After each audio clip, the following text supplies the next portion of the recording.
News Talk 610 AM and 102.1 FM. KVNU. KVNU News Time is 4:03. I'm Bill Walter with this news update brought to you by U&I Furniture. It seems like the last one just ended, and now it's almost time for the 2024 Utah legislative session. On KVNU's For the People program on Tuesday, Cache County Executive David Zook said they are preparing for it. It is a timely discussion. I had a meeting with our department heads yesterday, and that was one of the things that we discussed was the fact that our legislative session is coming up, and we need to be ready to respond to things. We need to be ready to advocate for things, and it's encouraging. It's a very busy time. Zook said he has been warning local leaders for years that specifically on the topic of housing, if they don't come up with good solutions on the local level, then solutions might be imposed upon them by the state, and they may not like those solutions. He said affordable housing continues to be a great need as northern Utah continues to grow. Recently, there have been challenges for the county with the announcement of an investigation by the state elections office into the Cache County clerk's office. Zook said the state is conducting the probe, so there won't be much in the way of updates for the public. The lieutenant governor's office is who talked to us about some concerns they had, and they actually asked us to investigate, and they've been looking at things and auditing election processes, and that's their role at the lieutenant governor's office, is to oversee election operations across the state and how they're going, and their role is also to provide professional and technical assistance. He said their office did just that last week with help for the recount. Zook said he personally thanked Lieutenant Governor Deidre Henderson for her staff's assistance with that. He also thanked the manufacturer of the scanning machines who sent help when one of the machines stopped working for a time. Most of all, he wanted to thank the staff in the county clerk's office who stepped up to help after the county clerk and his two top election workers were removed because of the investigation. KVNU News Time is 4:05. KVNU weather for tonight. Partly cloudy, areas of fog, low around 30, and then areas of fog in the morning. Partly cloudy, hazy, mid-40s. Partly sunny skies on Friday, mid-40s for the high. It's been to 44. Right now it's 43 degrees at KVNU. KVNU weather brought to you by Liberty Chrysler Dodge Jeep Ram. Check out the new Liberty Chrysler Dodge Jeep Ram in beautiful Montpelier. Great service and a friendly staff and fresh inventory as well. See most of the inventory online at libertycdjr.com. Thank you. U&I Furniture wants to say thank you to all of their friends and customers. U&I Furniture is grateful to be a family business, now in their fifth generation. For over 90 years, they've always offered a good product at a good price. And that's why they say you'll always find a better buy at U&I. Stop by and see them this holiday season with lots of store-wide specials and great bargains. Purchase any sofa or sectional, and U&I says thank you with $100 off on any chair to go with it. U&I Furniture in downtown Logan. KVNU News Time is 4:06. A 37-year-old Logan man has been arrested for allegedly abusing two young girls for years, according to law enforcement. Rusty Lynn Jacobs was booked into the Cache County Jail on Tuesday after telling police he had anger issues. According to a probable cause statement, Logan City police officers received a report of possible child abuse back on December 6th. The two girls described multiple incidents in which Jacobs would physically punch, slap, or throw items at them. During interviews at the Cache Children's Justice Center, the children described to investigators how the abuse resulted in bruises and marks on their arms, legs, and head. In one incident, one of the girls described being dragged up the stairs, hitting her head and causing her vision to become blurry. The other child spoke about having various items thrown at them. The girl's mother told investigators the abuse had occurred between 30 to 60 times.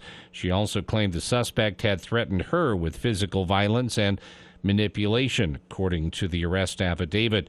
Police questioned Jacobs on December 19th. He first denied ever physically disciplining the girls, but later admitted to popping them in the face or nudging them with his foot. Jacobs was arraigned today during a virtual hearing in Logan's 1st District Court. He was charged with 2 counts of aggravated child abuse, both second-degree felonies. Cache County Deputy Attorney Griffin Hazard asked the court to hold Jacobs without bail. He said the defendant posed a safety risk to the alleged victims. Judge Brian Cannell agreed, ruling Jacobs could be a risk to the public at large and alleged victims if released on bail. He ordered the defendant to appear again in court on January 3rd. And a man was rescued by Beaver County search teams after he became trapped in an abandoned mine. Officials said they responded to the scene Saturday night on the east side of the Mineral Mountains. Search and rescue members drove out to the remote area before continuing on foot for about 45 minutes in darkness. Emergency responders ascended to the mine, secured rigging, and descended to assist the trapped man, who they said was not hurt. A medical evaluation was performed before the man was released on his own recognizance. Additional information about how he had become trapped was not provided. KBNU News Time is 4:09. For more details on these and other stories, visit CacheValleyDaily.com. Local news and the best talk. News Talk KVNU. You can't expect a policeman to unclog your drain. You shouldn't ask a teacher to change your oil. And you wouldn't want a fireman to clean your teeth. So why would we let politicians take over our internet service? That's just not what they do. Experience proves government-run networks mean waste, corruption, and failure. One example, called Utopia, promised to provide internet service in 16 cities within a few years. But over 20 years and hundreds of millions of dollars later, a better name would be dystopia. They say it's almost complete. We say stop wasting our money. Go to nogovinternet.com and tell lawmakers enough is enough. Local tax dollars are precious, and public employees have plenty to do already. Don't let politicians mess with our internet. Paid for by nogovinternet.com, a project of Domestic Policy Caucus. Christmas is almost here. Are you still looking for that perfect gift? If so, S.E. Needham Jewelers is the place for you. We have fine jewelry pieces starting at $29, sparkling diamond earrings starting at $149, diamond bands made of 14-karat gold at $249 with financing available. For gift ideas, take a look at our extensive watch and gift selection, or make it simple and stop in for a gift card in any valuation. There is still time to shop for the people and occasions that matter most. S.E. Needham Jewelers, middle of the block at the sign of the clock. Beaver Mountain is now open for the season.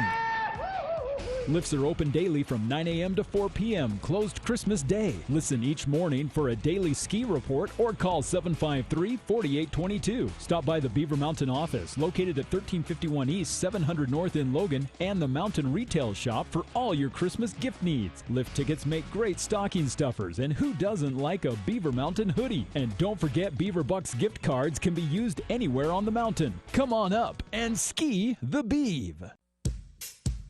Get your furnace fixed, call Gary Riggs. Get your furnace fixed, call Gary Riggs. If you're having heating trouble and you need your furnace fixed, just pick up the phone and call Gary Riggs. 435-512-6633. We'll come to you. Our service fee is low, just $25. We repair all brands and have certified installers. Get your furnace fixed, call Gary Riggs. Get your furnace fixed, call Gary Riggs. For the people. We are waiting with bated breath for news from the Cache Republican Party meeting an executive committee tonight. With Jason Williams. And I'm really excited about this next segment. We have two guests here in studio. We're going to talk about something that we've talked about many times here on the show, but from a bit of a different angle. Weekday afternoons from 4 till 6 on News Talk KVNU, 610 a.m. and 102 FM.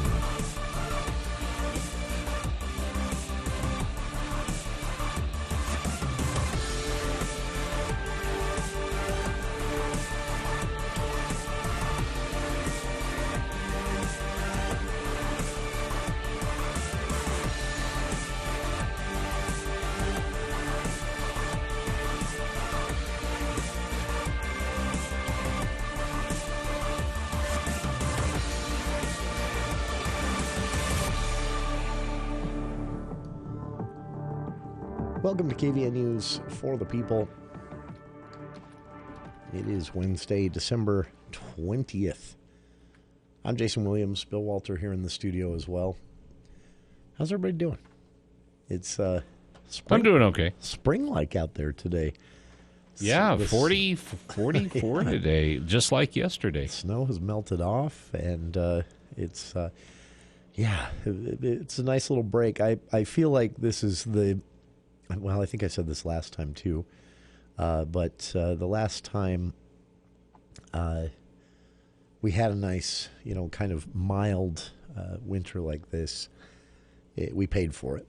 But we kind of need to pay for it. We talked about this on the show a couple of weeks ago, and an astute listener called in and wanted me to clarify something that I hadn't said in our discussion about snowpack. That day we were talking about certain areas of the state already being at 125%, 140%. Listener called in and said, you need to remind people when you talk about this that changes the next day and the next day and the next day. And that's an important thing to remember, that when you see, a report that snowpack is at 140%, it means 140% of normal for that day. If you continue to get no new snow, that percentage declines pretty quickly. And that is what has happened so far. In fact, most of the areas that 2 weeks ago were sitting at 120, 130% of normal, having everyone excited, have already dropped down to the things like 80s and 90% of normal. There are some areas that are still at 100% or above. Ski resorts are open but struggling. There was a report last night from a Salt Lake City news organization that the Midway ice caves, they may not be a thing this year. Now, that's happened before, but for this upcoming year, normally they have them built by Christmas time. That's their goal every year, is to try and get the ice caves constructed, the sculptures constructed, all of that, and to be able to start inviting guests. And usually it's been cold enough. Yeah, and usually to do that. Yeah, usually the temperature, even if there's not enough snow or water, they don't depend on that. They use, I almost said unnatural, but that sounds harsher than I should say it. They use natural flavorings. Yeah, they use man-made methods to create those. It doesn't happen naturally. It's not dependent on the weather, but it is dependent on the precipitation at least. But it is dependent on the temperature, and it's just been too warm, and so they had a problem where it got cold enough. They actually started constructing. They thought, okay, we might be able to do this, invite guests down and open the doors by the holiday, by Christmas time, and it melted this week. Oh, boy. So, yeah. So and now I haven't checked. They're shutting it down for the time being. I haven't checked, but what's the status on the new downtown skating rink? I'm not sure. I was wondering about that myself, and I put in a call to this. This is a tough week, and I understand. It's Christmas time. Gone. Everybody's and so everybody is either already out of the office on family holidays and things like that, or working hard so that they can get out of the office by the weekend for the Christmas holiday. So I'm understanding, but I did put in a call to Parks and Rec because I was curious about that myself. If this now that is a self-chilling facility. I don't know if you call an outdoor ice rink a facility. Normally, that's the term that would be used when you're talking Parks and Rec stuff. But the ice rink there in downtown, it is a mechanized chilling system, and so I assume it's been able to stay in operation. But I would assume that would work to a point. Yeah. Though, if it got it's probably not going to work super warm. Yeah, and I don't know where that threshold is. But I would guess that it's not going to work at all when the temperature is 60 or 70 degrees in the daytime, and might be very inefficient and not so fun skating, even if the temperatures are in the 50s, 40s. I don't know, and where it's still getting cool enough at night. I'm guessing they've been able to keep that in operation, but I actually don't know. So if anyone has been downtown and noticed, and I've been meaning to look all week, where I knew the temperatures were forecast to be warmer. I was going to look all week and see if I saw people out there utilizing the ice rink in downtown, but I don't know. So if someone else has noticed and or even gone out and participated in some ice skating there, let us know how it is. 753-5868. I always felt bad all those years. You know, they would work on the Merlin Olsen Park rink yes. for weeks on end, just spraying it down, spraying it with water all night at night, and then building up the banks around it and just getting it ready, and then it opens, and then we get a thaw, 43 degree evening, we get temperatures like we're having right now, and so it would, And then sometimes they'd be able to get it going again once the temperature dipped again, but other times they couldn't. They just, enough damage had been done by the melting. Yeah, that's it is honestly, it is it was a sad thing as a kid because I remember begging my mom to drive us by there to see if it was up and operational. But so obviously, with a mechanized chilling system, they have the ability to keep that running when the old ice rink at the Merlin Olsen Park wouldn't be in operation. But again, if anyone's been out there, I keep meaning to check myself, and I keep forgetting, and put a call in today to the Parks and Rec Department, but everybody was kind of tied up there today or out of office already for the holiday. So if you've been down, let us know. Some reviews are welcome here as well if you've been down and skated the rink in downtown. 753-5868. Got in an argument with the governor today. Doesn't happen all that often, but we'll talk about it. The governor, in his monthly news conference, made some comments, and it's one of the few hills I'll die on in politics. It's an unfortunate phrase or a sentiment that's often expressed by politicians and elected officials, whatever you want to call them, your preferred term there, to make an argument. And unfortunately, it is one of the most misleading things you can say to any voter. And it leads to, I think, ironically, because it's usually brought up in the context of let's not do things that are divisive, it's actually one of the things that leads to most of the division that you see. And with Governor Cox on this Disagree Better campaign, I was very disappointed to see him employ this, what political scientists call a zombie lie, which means it's something that is never true, but just won't die.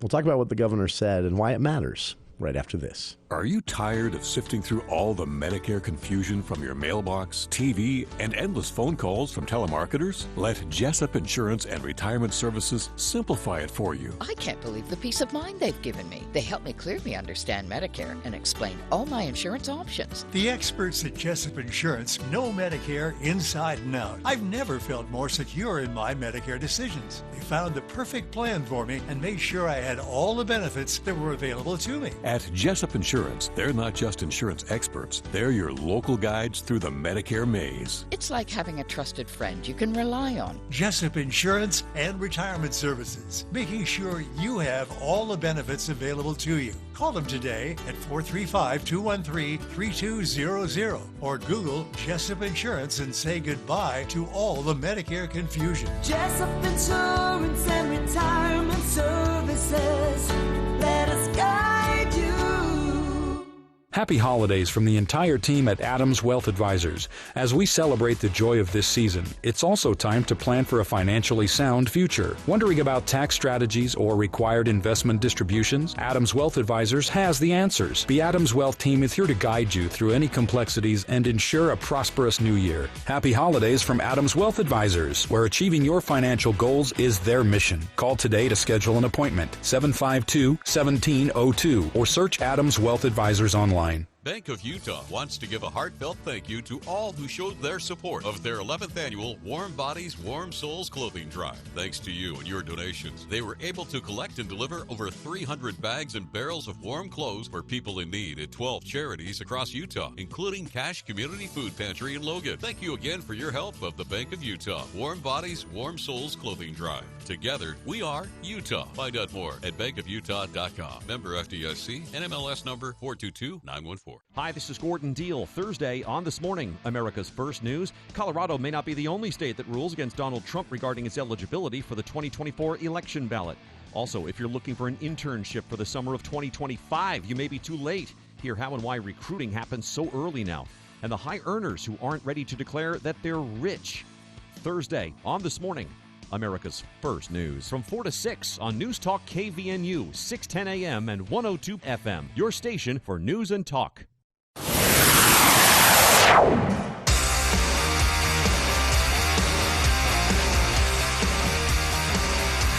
Welcome back to KVNU's For the People. Before I get to being mean to the governor, a quick shout out to Cash Archers. If you're not familiar with Cash Archers, this is just an amazing thing they did. CashArchers.com is their website. It's the Cash Archery Club. It's a membership-driven club. And they do some pretty fun things, but it's obviously not something that is as well known as maybe the Audubon Society and things like that. But they deserve a shout out. I mentioned last week, and with the deadline coming up this Monday, I mentioned it several times. But we get involved with this Cares for Christmas project that happens each year. Melissa Franson joined us last week to talk about it. She organizes it each year with a team of volunteers, and families are nominated. They don't volunteer themselves. They are nominated by friends and loved ones and community members, and their families where a specific need can be identified. Like one family had lost their house in a fire a few months ago. Another family had taken on some children from I believe a relative on a temporary basis, and then that became permanent, and they were trying to make ends meet with 3 additional kids in the house. And stories like that for 12 different families. And then a list is compiled by Melissa and crew, talking to the families themselves about what the kids need and what the kids want. So there's a needs list and a wants list for each family and each individual in the family.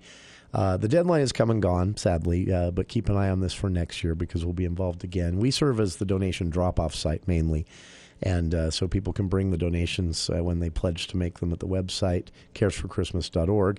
They say, I'll be buying and bringing this. They bring it down to the station. We store it and for Melissa and her team, and they come pick it up and package them up and deliver them to the families. Cash Archers did something special this year. They launched a fundraiser. So part of the Cares for Christmas program, if you don't want to go out and shop for specific items that are on the needs or wants list for each of these families, you can actually donate gift cards. You can also just donate money. And then the money is used by the Cares for Christmas team to go out and buy from the family's wants and needs list. And again, 12 families this year on the list from here in Cache Valley. And Cash Archers, I heard from Melissa and her team earlier today, really stepped up. They ran a fundraiser among their membership and the community. They were posting about it on Facebook, I saw. And I'd actually missed it, but I saw after the fact that they'd fundraised quite a bit.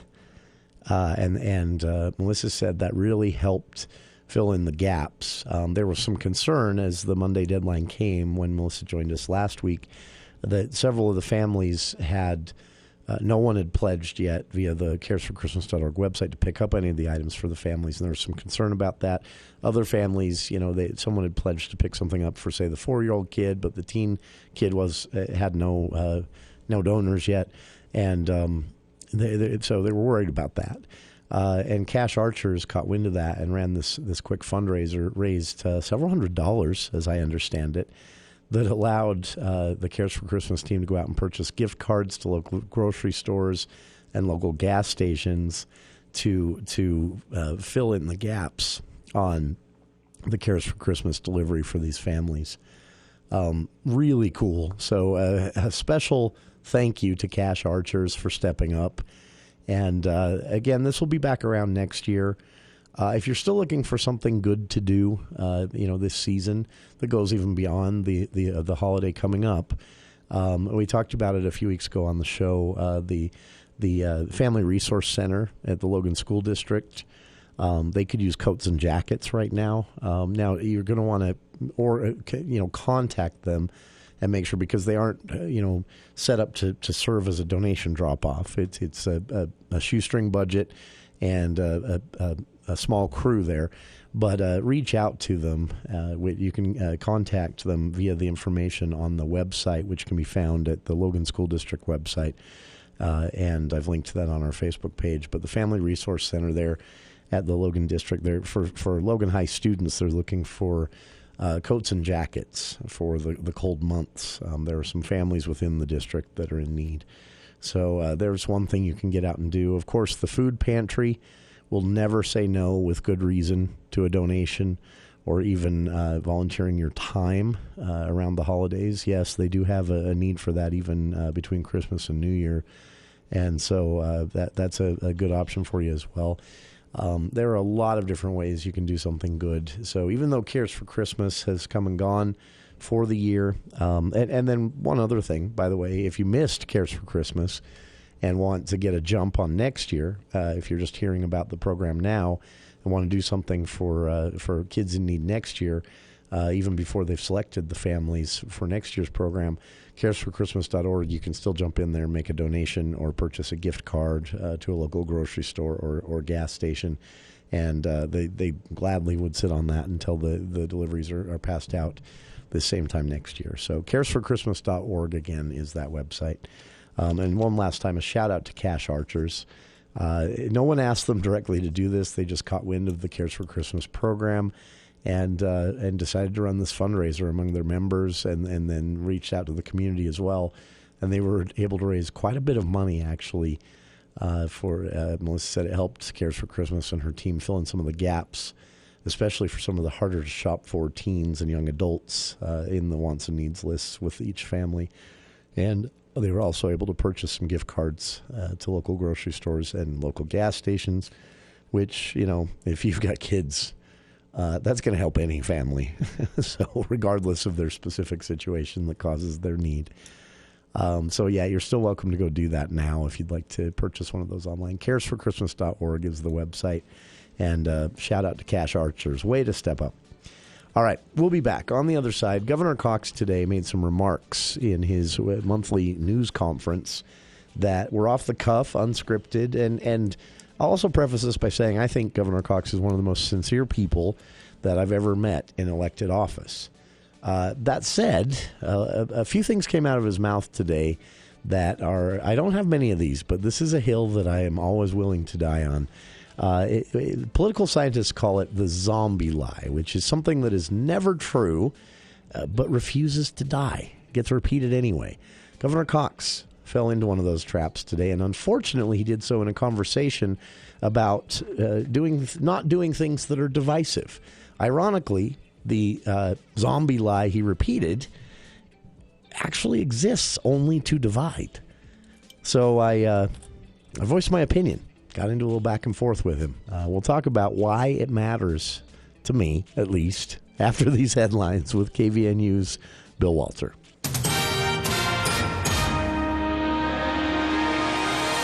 Thank you, Jason. KVNU News Time is 4:31, and the news is brought to you by Mount Logan Laundry. Animal shelters around the nation are overcrowded and bursting at the seams, often with larger dogs. Adoptions have not kept pace with the number of animals coming in, creating bottlenecks. Operators believe the influx of more animals is due largely to higher pet care costs and housing issues. And they are in crisis mode as they try to reduce the kennel crush.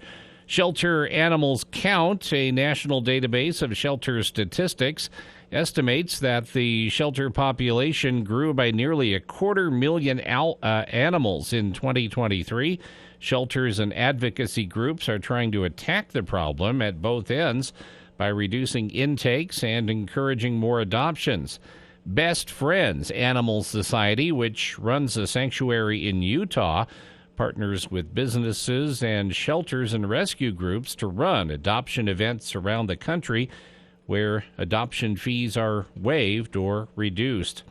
Parents are opting out of school vaccinations at the highest rate ever.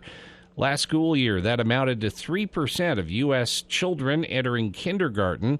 The highest rate was 12% in Idaho, where a change in state law a few years ago made it easier to opt out. All states require students to have certain vaccines to attend public school and often private school and daycare. Exemptions are given for medical reasons and sometimes for religious beliefs or personal reasons. Most states saw an increase in exemption rates last year. KBNU News Time is 4:33. Is your family visiting for the holidays, or are they already here? Well, they have laundry to do using your machines, and it'll take away hours from your family time. We'll send them to Mount Logan Laundry with the large 55 and 80-pound washers and dryers that dry 30% faster. They'll find clean, comfortable environment with free Wi-Fi internet and drop-off service, and they'll be back in no time. Recommend Mount Logan Laundry. They're at 5th East and 9th North in Logan, or in Brigham City on the corner of 1st East and 7th South. Mount Logan Laundry, the cleanest spot in town. ABC News, I'm Daria Aldinger. The White House confirms 10 Americans detained in Venezuela are on their way back to the U.S., part of a prisoner swap with the South American nation, but that isn't all. We've laid down specific requirements for a democratic election. He's agreed to all of them. President Biden on the election reforms his Venezuelan counterpart has agreed to. A major storm that's hitting the California coast could create dangerous travel conditions. The World Health Organization says there are no fully functioning hospitals in Gaza. The U.S. Border Patrol made about 10,500 arrests along the southwest border today. That's slightly fewer than yesterday, but it's still historically high. A couple from Conway, South Carolina, is accused of terrorizing their black neighbors with racial slurs and burning a cross in their backyard. TSA officers found 17 bullets concealed inside a diaper inside a passenger's carry-on at LaGuardia Airport. This is ABC News. KBNU weather for tonight, areas of fog, hazy conditions, low around 30.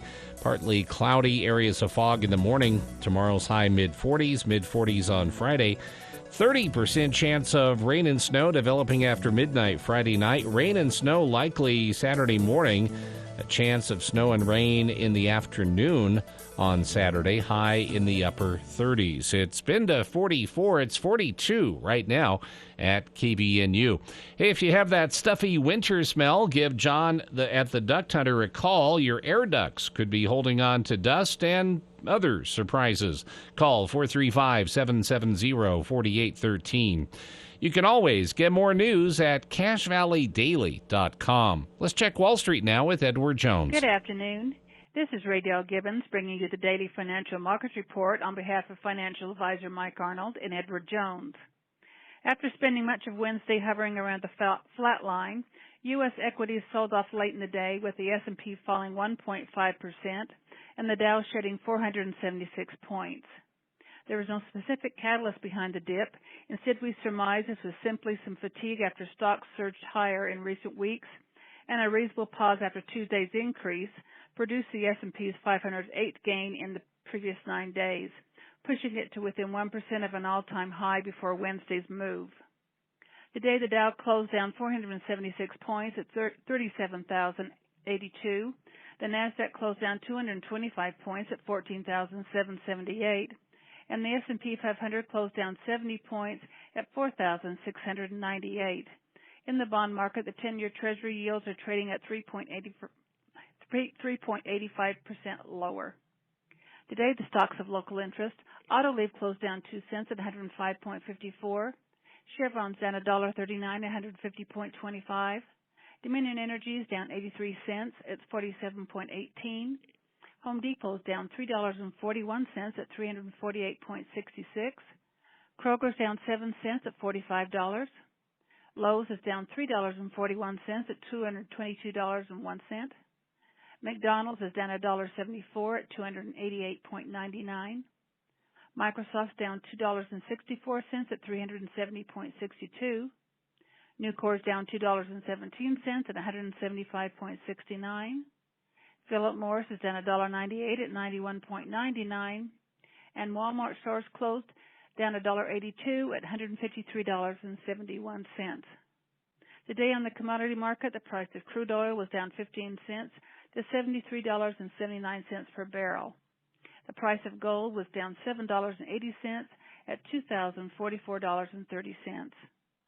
This has been today's Financial Market Report brought to you on behalf of Edward Jones, a member of the SIPC, and financial advisor Mike Arnold, serving individual investors with personalized attention and financial advice, located at 135 North Main, Suite 102 in downtown Logan.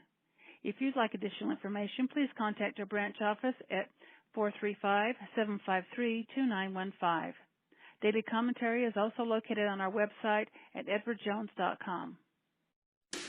Here's what some of our patients have to say about how Red River has changed their lives. So before I started at Red River, I was having a lot of stomach pain. I was overweight, severe anxiety. I had been to multiple doctors. We had done tests and no one could find anything that was wrong. And then a friend mentioned Red River and I went and saw him, and it has changed my whole life. I'm sleeping through the night. I have energy for my kids. I've lost 30 pounds. No more stomach pains. I just feel really good. Our goal is to focus on imbalances that are driving your condition or symptoms, not just give you Band-Aid answers. So when a patient comes to our office, we'll sit down with them extensively and go over their blood work to find out the underlying imbalances driving their symptoms. Call Red River Health and Wellness at 855-55-RIVER. With offices in Logan, South Jordan, Springville, and St. George. Call Red River today. Does your special person love tools? Sure, the Christmas tie was nice. Oh, and the purple polo shirt was a safe buy. But if you want to save Christmas this year, make sure to get a Makita Power Tool from Industrial Tool and Supply. Makita Power Tools are the perfect gift for Christmas, and nobody prices Makita tools to sell like Industrial Tool and Supply in Logan. When it comes to home care, it's important to know you have a choice. If you or a loved one is in need of hospice or home health services, remember that Primrose Home Care and Hospice believes in treating the patient as well as the problem. We work directly with you and your doctor to create a health plan that's catered to your needs. Our team is devoted to providing options in the freedom and safety of your own home. Visit us at primrosecare.com or call to schedule a free consultation. Primrose Home Care and Hospice, your local hospice and home health provider since 2006.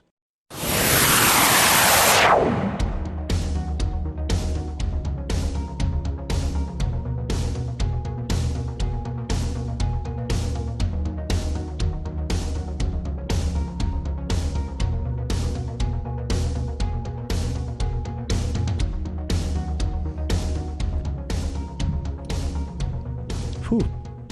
One of the challenges this time of year is trying to finish chewing that all the candy, chewing that candy here, that someone gave you that you're eating. Shout out to our program director.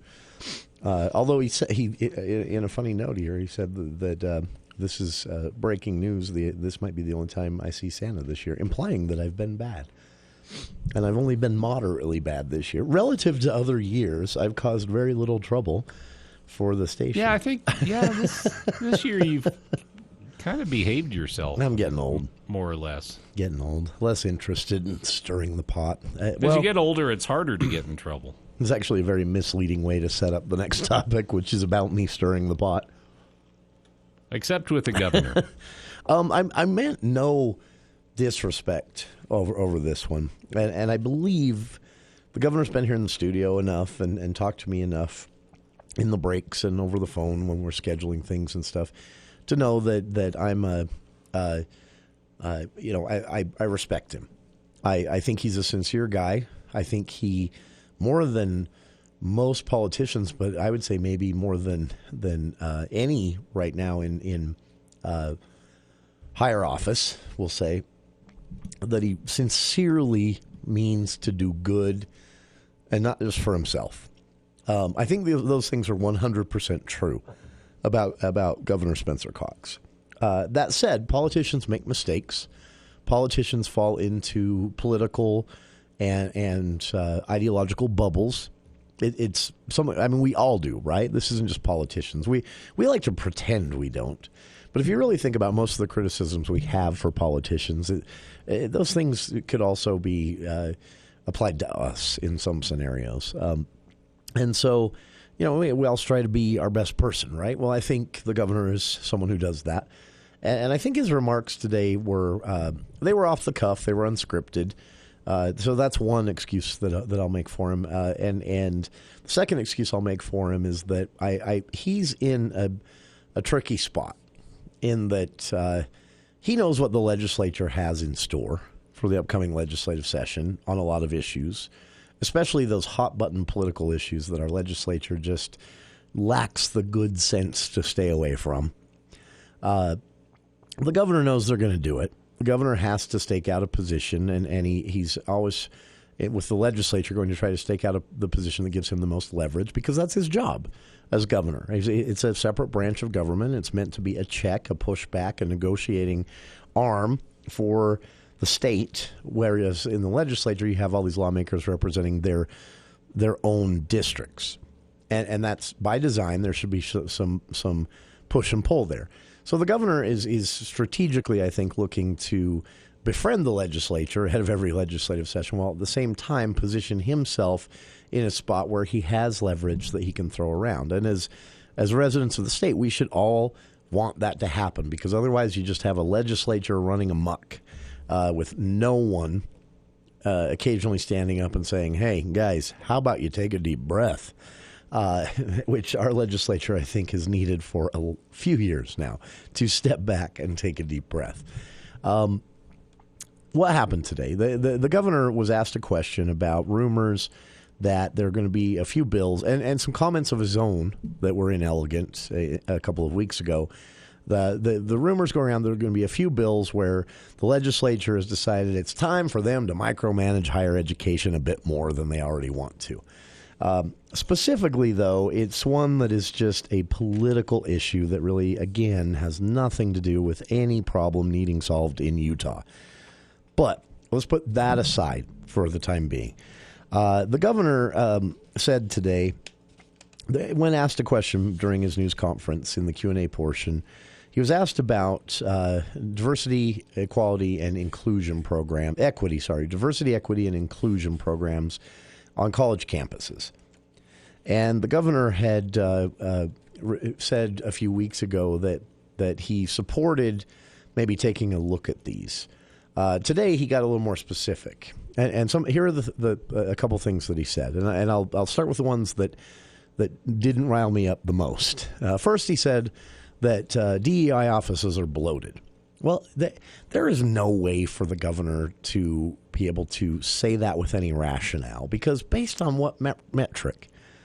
But even more concerning in that comment is, are we really going to now invite the legislature to micromanage the size of college campus offices and departments, or at least the ones that they have chosen to decide offend them, which is what's happened with the DEI offices? Again, it's a national political bandwagon, and unfortunately our lawmakers lack the vision to see how bad it is to continuously take up time in our state legislative session with these political campaigns.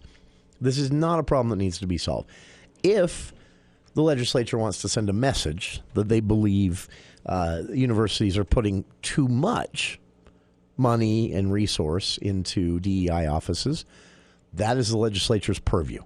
And the legislature maybe should occasionally send those messages. But that's not what we're talking about here. We're talking about one lawmaker saying he wants to ban DEI office existence on college campuses in Utah. That bill's DOA. That's Senator John Johnson, who ironically used to be an employee of the Huntsman Business School at Utah State University. And well, I've seen his tweets. The guy has absolutely no idea what he's talking about on this one, but he's talking the most. That's usually the case, right? Another bill that we'll probably see is one that wants to, quote, rein in DEI offices for reasons. Now, keep in mind, a diversity, equity, and inclusion office, its entire goal, in fact, the mission statement of the USU Diversity, Equity, and Inclusion Office is to make sure campus is a welcoming environment for every student. And USU's DEI office, over just the last year, has helped students who are women, students from the LGBTQ community, rural farm kid students. They have helped to get up and running a program for veteran students, service members. who, after their service, are coming into USU as freshmen and sophomores sometimes. The DEI office recently held that non-denominational religious excellence symposium, which was actually kind of amazing, where representatives of every religion in the state, from the LDS Church to the lesser-known religions, and even a Jewish speaker who had some comments on what's going on overseas in the Middle East right now. It was fascinating, and the goal of this was actually just to get a bunch of people from different religious walks of life all together at a conference for the public to watch and hear them talk and discuss things. It was fascinating. It was eye-opening. It was educational. These, I will contend, are very good things to have on campus because campuses are diverse. And campuses do have students coming in, a farm kid, like the governor was, I should point out, who, they come from a farm in Gunnison, Utah, and all of a sudden they're at the University of Utah or USU, and you can imagine that might be a difficult adjustment for them. That's where the DEI office has resources that they can lean on to help them adjust to campus life, to meet other students in the same situation. My overall point here by describing the work of the USU DEI office, which I'll confess is the only one I'm really familiar with, is this question, before I get to the governor's remarks. Who is hurt by any of this? Who is harmed by any of this happening on college campuses? No one goes without because these efforts are underway. A DEI office can help a white student as much as it can help a black student. You might have a white farm kid from Gunnison struggling on campus, in need of being connected to others from the same walk of life, that they can, feel less alone on campus as a freshman, to a black student who came here from Georgia and is struggling to adapt to how white Utah is, which is a reality that black students face. No one is harmed by having an office on campus with a handful of people in it who can connect them with experts, existent programs, existing student groups, and more, even in some cases more serious resources like some of USU's mental health and social services resources. There is no cost to anyone else on campus who might not utilize this office by the office existing. None. No one is hurt by this. And yet, the governor stood up today and said, first off, he said, they tend to divide people, meaning these DEI programs. No. They tend to make certain people who think that this shouldn't happen mad. But here's where the governor really, I think, biffed it today. He said, this is identity politics. And I'm paraphrasing here. He said, it's not productive. We need to move away from these identitarian programs. And that's when I got into it a bit with him online and had a bit of a back and forth. It was productive, but here's my point, which was conceded by at least most of the people jumping into the conversation.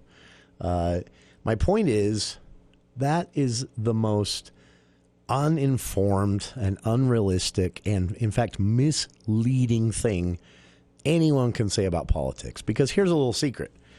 And you don't have to be a political scientist to understand this, although political scientists will more than happily help you understand this if you say the same thing the governor said today. The fact is, you can have identity without politics. Many people could care less about politics. Some don't even vote by choice or through apathy or whatever it might be. Some don't like to watch the news. You can definitely still have an identity. But it is impossible, absolutely 100% impossible, to have politics without identity. Because people are involved in politics, either as policymakers, pundits, someone like me yelling at the governor on Twitter, whatever it might be. People are involved. People always have identities. It is impossible to extract that from politics. It is one of the most boneheaded things. Again, political scientists call this a zombie lie in political science. And by zombie lie, what they mean is it's a thing that has never been true. This idea that you can have identity-free politics. It's never been true. It is impossible to have identity-free politics. And yet this phrase refuses to go away. And the reason it matters in this context, I think, is the governor, by saying we need to get identity politics out of the discussion, is trying to say, the divisiveness is because, of identities. No, the divisiveness is coming because some people, for reasons they can never actually explain, object to these offices existing, even though there is provable evidence that they help. Even in grade schools, there's provable evidence that creating an inclusive environment for every student improves education outcomes, improves the classroom environment, improves teacher retention. Same applies to college campuses. There is proof. There is data. So to just say, it's divisive because it's identity politics. Of course it is.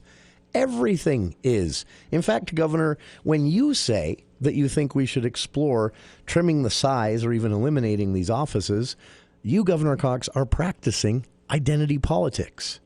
Just a different identity. And it shouldn't be lost on all of us either that this is an election year coming up, and we always hear weird things in election years, right? But the problem with this is the message I wanted to send, and I hope it got through. I hope Utah State University, University of Utah, Utah Valley University, especially USU, though, as a land-grant university. Look into the history of land-grant universities, something I would call the original DEI. The goal was to basically stop locking rural kids out of college education. Literally the original DEI. So USU, especially as a land-grant university, I hope all of these universities are willing to go to bat against the governor's comments today that these offices are in any way harmful to other students who might not utilize their services, that the offices aren't contributing something positive to campus. I hope universities are willing to push back on that because it is just a silly notion. But specifically, to accuse those who work in these offices of being a part of practicing identity politics is just a cheap shot from the governor. And it's one that really should never be repeated. So I'll repeat myself one more time. It is impossible to engage in public policy debates, to be political, to understand and think about politics, talk about politics, engage in any way with politics without your identity. Impossible. So when someone like Governor Cox says we need to step away from identity politics, what they're actually saying is someone else's identity is bothering me. What a horrible thing to say. We'll be back right after this. What if we told you the next 3 times you fill your tank, you could save money? Well, at Chevron, it's true. You can get $1 off per gallon on your next 3 visits when you download the Chevron app and join Chevron Rewards. Earn points on every fuel transaction and qualifying in-store purchases at any Cache Valley Chevron station. Doesn't it feel great to get rewarded for being you? Download the app and join to get started today. Terms and conditions apply. Visit any Cache Valley Chevron station for details or go to ChevronTexacalRewards.com. You've heard the phrase cabin fever reliever. Well, at Bear Lake, cabin fever means a weekend of fun. Come up for miles and miles of snowmobile trails and snowshoeing, sleigh rides and snowball fights, and at the end of the day, enjoy a delicious meal at a local restaurant. Then cozy up in front of the fire at your cabin or condo rental. Sound like fun? Go to bearlake.org and click Hot Deals. You'll find lodging, dining, and entertainment. There's fun for everyone at beautiful Bear Lake. Go to bearlake.org and click Hot Deals. Hello, Cache Valley. This is Tom Hale at Blue Sky Restoration, formerly ARS. Remember, got a mess? Call ARS. We want to let you know that here at Blue Sky, we still have the same great staff, we provide the same excellent service, and are ready to help you in your time of need with water mitigation, mold remediation, or a fire. Thank you for trusting our staff and myself for over 35 years with your disaster needs, and we will continue to be here for you. From Blue Sky Restoration to you and yours, we wish you the safest and happiest holidays.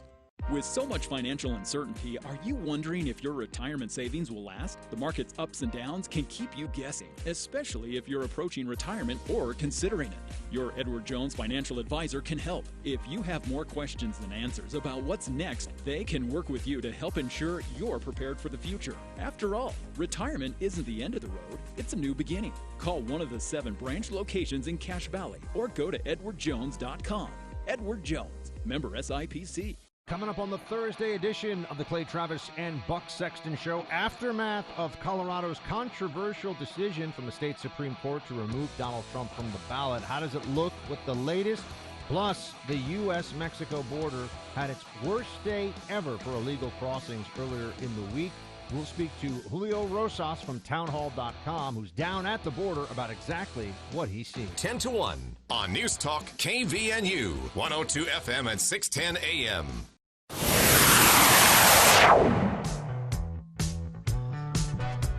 Praise from a listener. I always love to see it. Listener messages in via the chat and says, thank you for saying that. It is true. Land-grant universities themselves were actually the original DEI. And I don't mean that as a knock. I mean it as by pointing out, look, these things are good.